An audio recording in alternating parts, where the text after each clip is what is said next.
Puji syukur kepada Tuhan Yang Maha Esa karena atas perkenanannya hari ini kita dapat hadir bersama-sama. Perkenalkan, nama saya Margarita Wembate Esa, advokat pada Lembaga Bantuan Hukum Surya NTT yang akan memimpin acara ini sampai selesai.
Assalamualaikum warahmatullahi wabarakatuh. Salam sejahtera, salam kebajikan, Om Swastiastu, Namo Buddhaya. Yang terhormat Kepala BPHN RI, yang terhormat Kepala Kantor Kementerian Hukum dan HAM NTT, yang terhormat Ketua Pengadilan Negeri Kelas 1A, yang terhormat Kepala Kejaksaan Negeri Kota Kupang, yang terhormat Kapolres Kupang Kota, yang terhormat Ketua Dewan Pengawas atau saya sendiri, saya maaf, yang terhormat Ketua MBA Surya NTT, Ketua DPC Kota Kupang, yang terhormat Ketua DPD Kongres Advokat Indonesia yang mewakili Pak Sekretaris Pak Yunis Balun, yang terhormat pimpinan organisasi bantuan hukum, yang terhormat dan para advokat dan undangan yang saya muliakan, serta para peserta pelatihan paralegal hari ini. Pertama-tama kami patut memanjatkan puji syukur kehadiran Tuhan Yang Maha Esa karena atas rahmat-Nya kita dapat hadir bersama-sama pada hari ini untuk mengikuti kegiatan pelatihan paralegal. Hadirin yang terhormat, sebagai pendiri dan pengawas Lembaga Bantuan Hukum Surya NTT, saya mengucapkan terima kasih kepada para undangan dan para peserta yang sudah meluangkan waktu hadir pada acara seremonial pembukaan kegiatan pelatihan paralegal ini bekerja sama dengan Badan Pembinaan Hukum Nasional.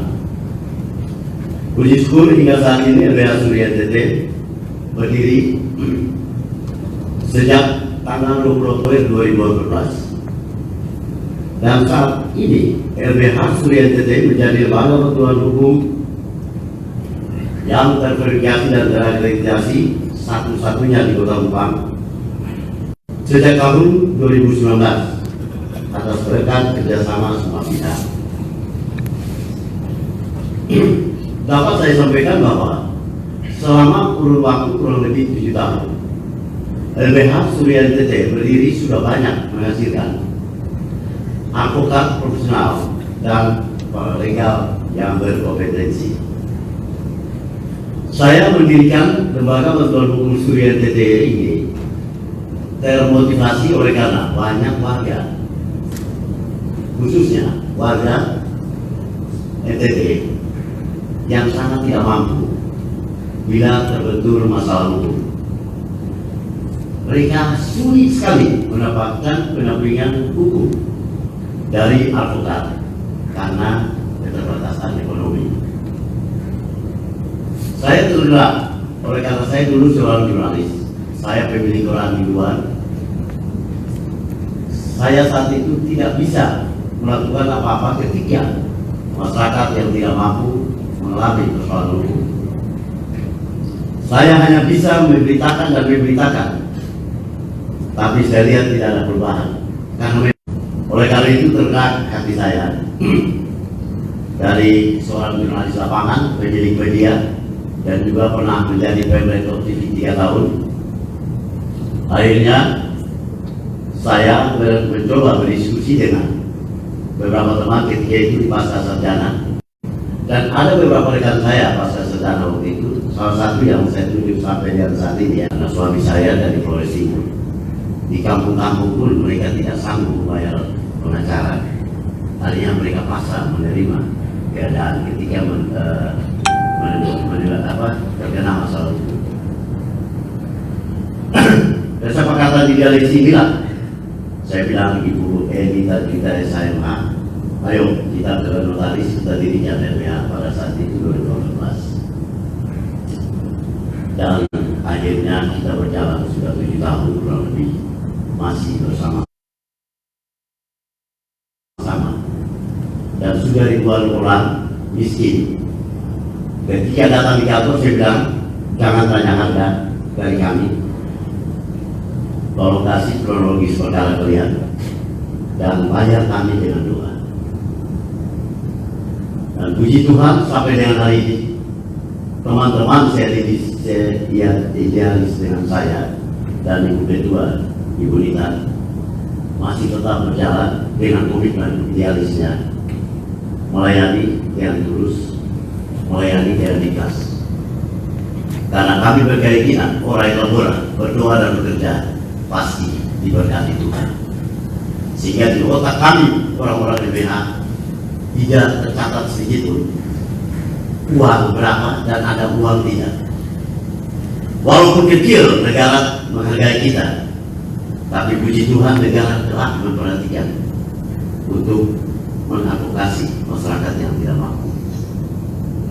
Ketika mereka lihat DPH, kirain ini negara kasih berjuta-juta atau berpuluh-puluh juta. Saya mau katakan bahwa kalau dibanding dengan profesi seorang advokat, tidak setengah pun secara profesional dihargai. Tapi kalau muncul itu dengan idealis, mau membantu dengan ikhlas untuk masyarakat, kita nggak peduli negara siap atau tidak, kita harus ikhlas membantu masyarakat yang memang betul masyarakat tidak mampu, untuk kita bersama-sama. Sehingga teman-teman advokat yang berada di kantor saya, di kantor LBH, para legal, advokat yang sebentar lagi disumpah, mereka betul-betul sangat idealis. Sepakat saya dengan ketua, kita berjalan sampai dengan hari ini. Melihat kondisi yang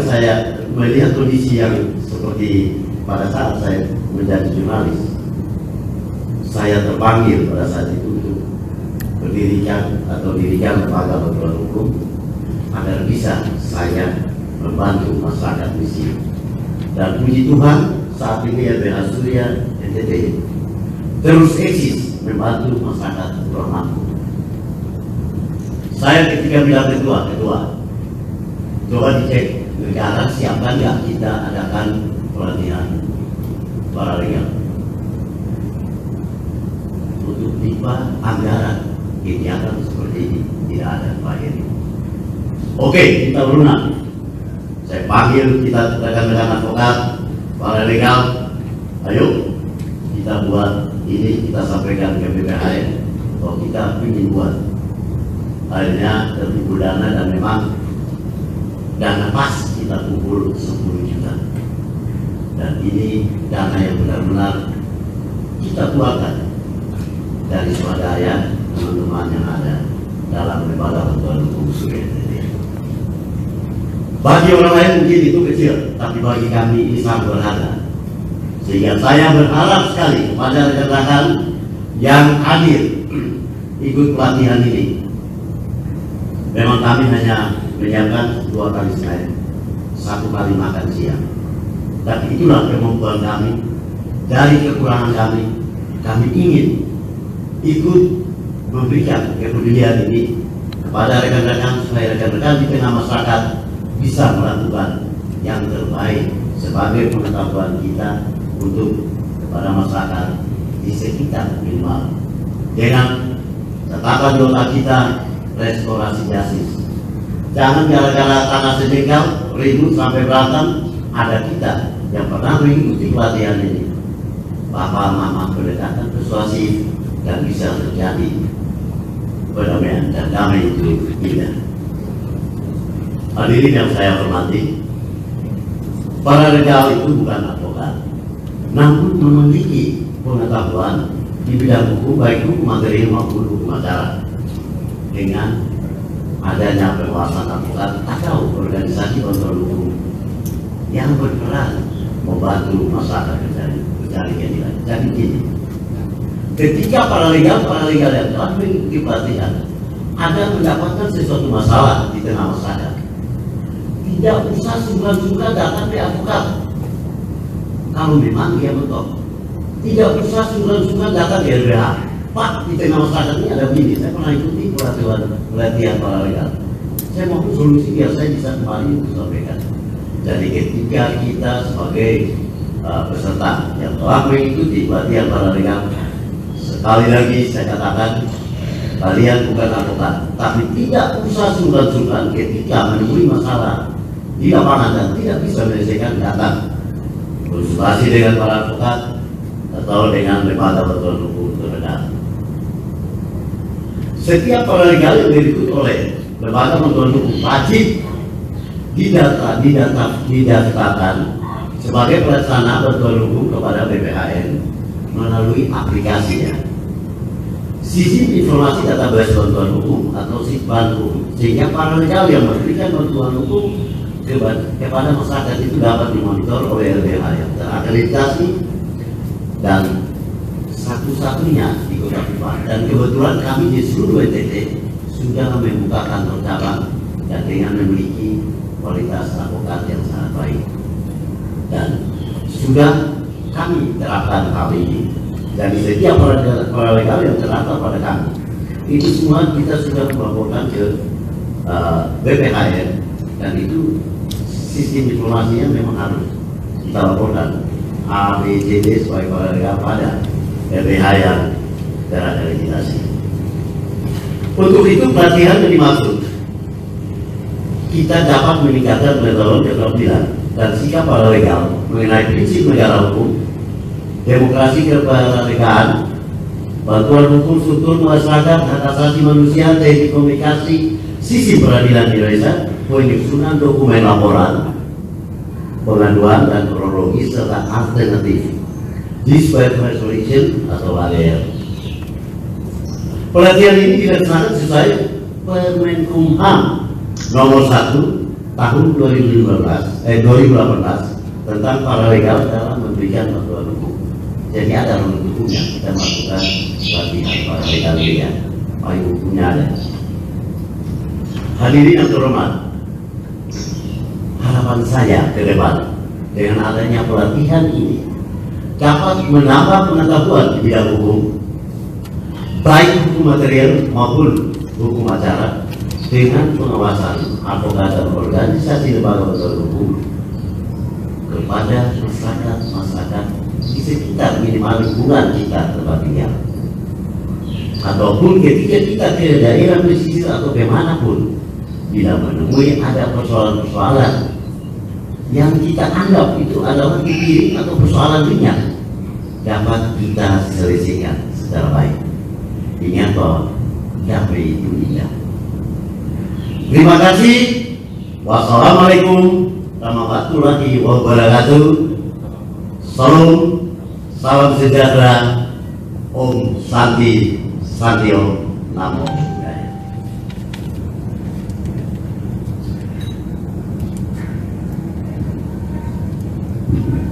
Assalamualaikum warahmatullahi wabarakatuh. Shalom. Salve. Om Swastiastu. Namo Buddhaya. Salam sehat, salam sejahtera untuk kita semua. Yang saya hormati Bapak Kepala BPHN yang dalam hal ini diwakili oleh Bapak Kepala Pusat Penyuluhan dan Bantuan Hukum Pak Kartiko Nurindiyas, Pak Heri Batilio selaku Dewan Pengawas dari LBH Surya, Bu Mita selaku Ketua LBH Surya, teman-teman panitia semuanya yang tidak bisa saya sebutkan satu persatu, teman-teman peserta yang luar biasa. Ini saya melihat antusias luar biasa dari semua yang hadir pada pagi hari ini, baik yang ada di sini maupun yang hadir secara virtual.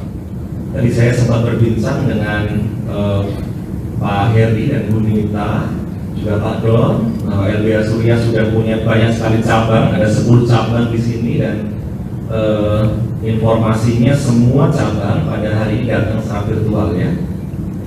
Ada dari Kabupaten Sika, dari Kabupaten Kupang, dari Kabupaten Alor, Kabupaten Flores Timur, Kabupaten Lebata, Kabupaten Sumba Timur, Kabupaten Rotendau, Kabupaten Saburai Jua, Kabupaten Manggarai Barat, dan juga Kabupaten Belu serta Malaka. Mungkin Belu dan Malaka masih jadi satu ya. Sekarang sudah kabupatennya dipisah, tapi perwakilannya masih dijadikan satu. Baik Bapak sekalian, saya secara pribadi sangat mengapresiasi ini, dan juga begitu pula secara institusi. Jadi pagi hari ini pun sebenarnya yang akan membuka acara ini adalah Ibu Kepala Kantor Wilayah, Bu Mersiana Dejon. Tetapi karena beliau pada saat yang sama harus ada pertemuan dengan Pak Sekjen, pertemuan rutin sebenarnya tiap hari Jumat. Jadi saya mewakili beliau untuk kemudian menghadiri acara ini. Tapi nanti siang beliau akan datang. Tetapi pagi ini saya diminta untuk mewakili beliau membuka acara ini. Ya. Jadi Bapak Ibu sekalian, tadi menarik apa yang sudah disampaikan oleh baik Ketua Panitia maupun Pak Heri ya, tentang peran paralegal. Nanti ini akan diperdalam tentu saja oleh Pak Kapus Lubankum, Pak Kartiko Nurindiyas.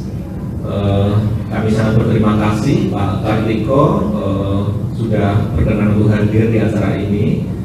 Nah, paralegal ini Bapak sekalian, seperti yang disampaikan Pak Heri dan juga Bu Mutiara, memang perannya luar biasa.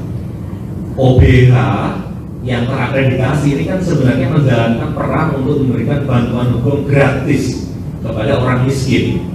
Nah, orang miskin ini di Indonesia itu jumlahnya masih banyak sekali dan tersebar, tidak hanya di perkotaan tapi juga di pedesaan. Selama ini mereka itu mendapatkan akses yang sangat terbatas untuk mendapat keadilan. Jadi kalau misalnya kita dulu sering mendengar ya bahwa hukum untuk orang miskin itu sepertinya belum optimal, bahkan sampai muncul adigium hukum itu tajam ke bawah, tumpul ke atas. Tajam ke bawah itu artinya ya tajam untuk orang-orang yang tidak mampu, orang miskin, tumpul ke atas untuk orang-orang yang punya kuasa. Nah, ini salah satu motivasi latar belakang kenapa kemudian program bantuan hukum untuk orang miskin itu perlu dilakukan. Pak Heri, saya terima kasih, Bu Nita terima kasih sudah punya peran luar biasa untuk kemudian memberikan bantuan hukum secara optimal pada orang miskin.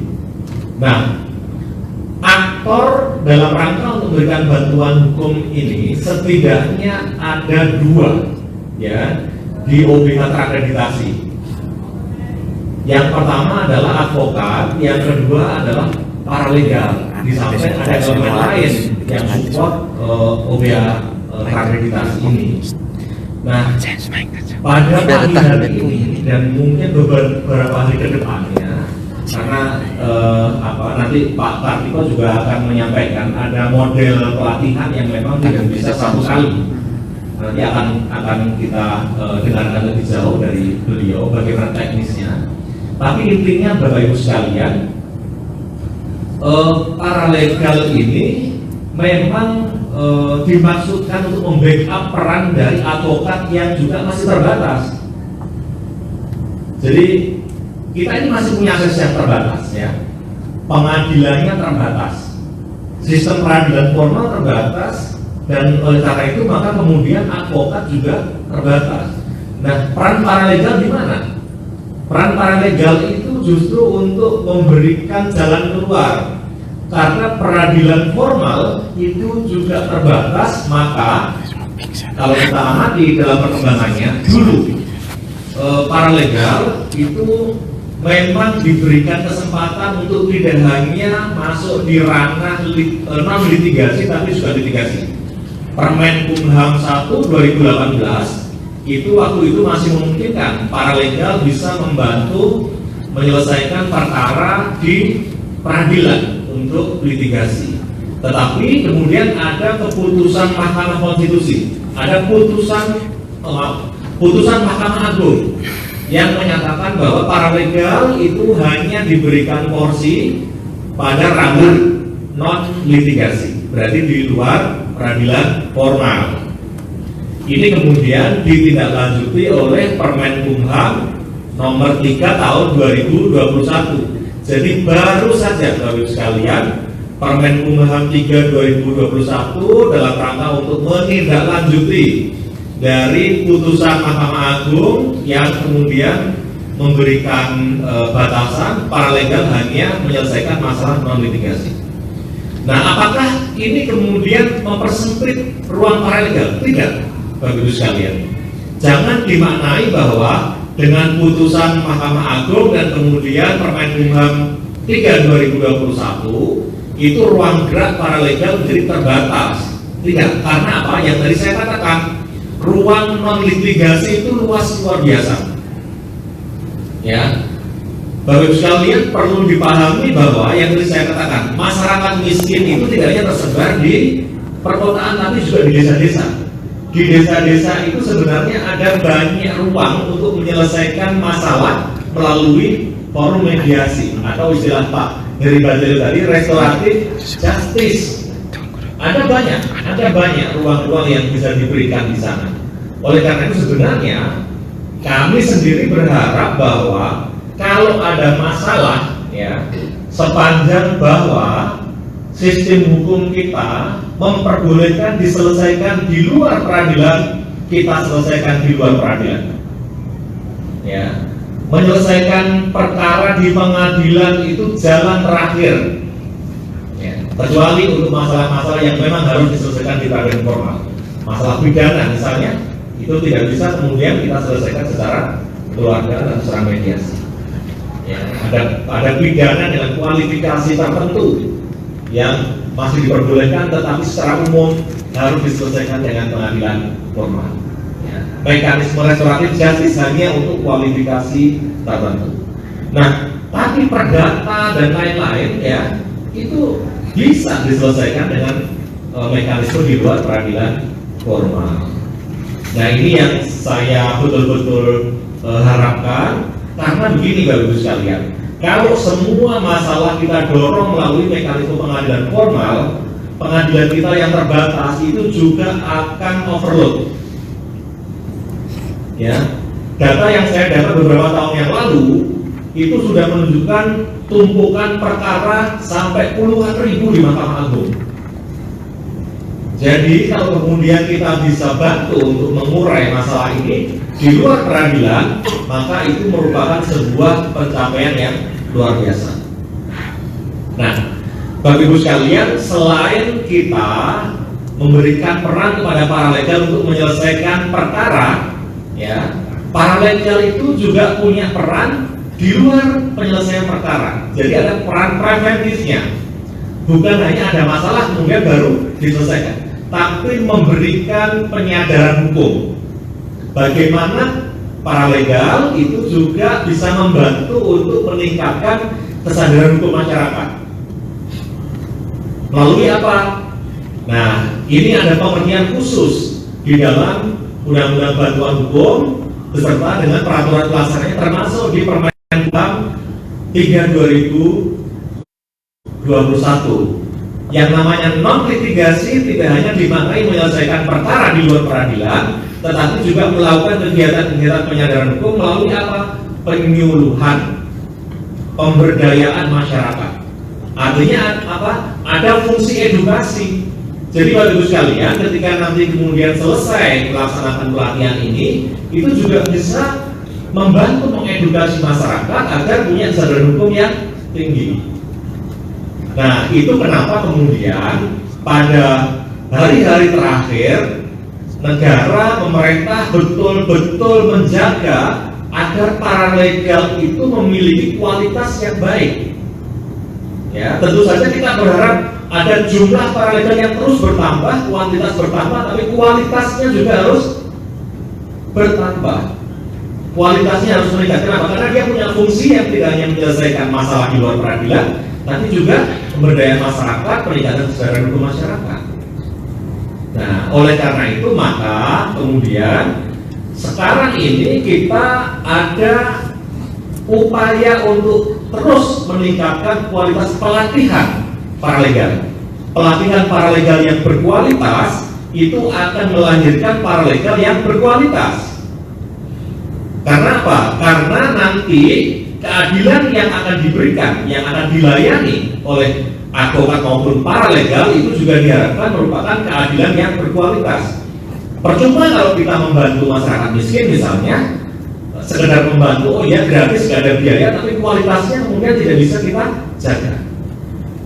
Percuma kalau kemudian diberikan peran mengedukasi masyarakat, tetapi bagaimana kita mengedukasi itu juga kontraproduktif terhadap sistem hukum nasional. Nah, Bapak sekalian, saya kira ini yang kemudian menjadi salah satu latar belakang kenapa kemudian kualitas dari pelatihan paralegal juga harus semakin baik. Jadi nanti kami mohon Bu Nita, Pak Heri, teman-teman panitia, betul-betul ini nanti dilaksanakan pelatihan yang berkualitas, karena kita juga tidak ingin ada stigma paralegal seperti masa lalu. Paralegal itu pada masa lalu karena tidak punya kualitas identik dengan apa yang namanya pokrol bambu. Pokrol bambu itu identik dengan apa yang namanya markus.